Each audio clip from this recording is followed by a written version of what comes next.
Assalomu alaykum, o'zimiznikilar yaxshimisizlar? Xudo xohlasa mana devorlar shubhaga tayyor bo'ldi. Yo'q, razdivalka, dush, tualet.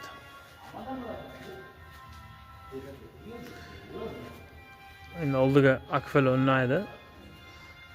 2 ta razdivalka, 5 ta dush, 2 ta hojatxona. Hop, mana yo'parada joyimiz qolgani uchun bu yerga shu yerga ishlaydigan shvabra, shunga o'xshagan narsalarni qo'yishga ichkariga eshik bo'ladi. Joydan foydalandi u.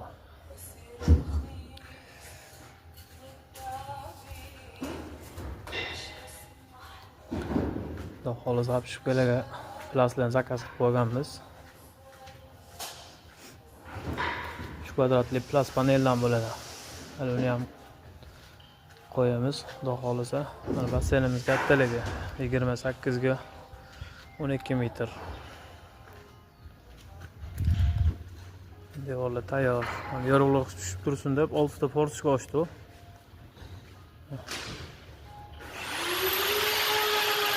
Ustalarimiz alkofonni chalasini to'g'rilashdi.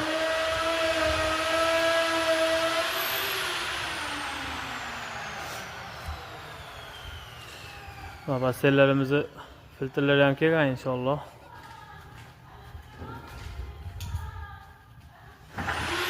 Bu yoqda akfadan rom bo'ladi, oyna. O'rtasida eshigi bo'ladi.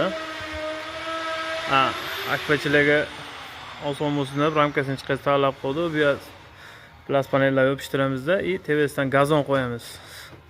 Bu yoq finskiy sauna. Mana o'rtada 5 metrli jakuzzimiz bor. Yosh bolalar kelsa maza qilib cho'milishadi. Kattalar ham masalan masajniy bo'lib, akkuratni zo'r, xudo xohlasa vitsani qo'yamiz. Bu yoqdan kobra chiqadi devordan. Biz bu yerda eshik borligi uchun to'sib qo'yganmiz. Bu yoq urib, olib tashladi buni. Plas bo'ladi bu yoq ham ponna. Bu yoq 2 metrga 4 metr monitor o'rnaydi. Bu yoq ham sovetskiy sauna. Inshaalloh bu ham qumsoq qoldi. Bu yoq ponna teplopol bo'ladi. Sizdan isiydi. O'rtadan toza suv buloq chiqib turadi. Chanqagali ichishi mumkin.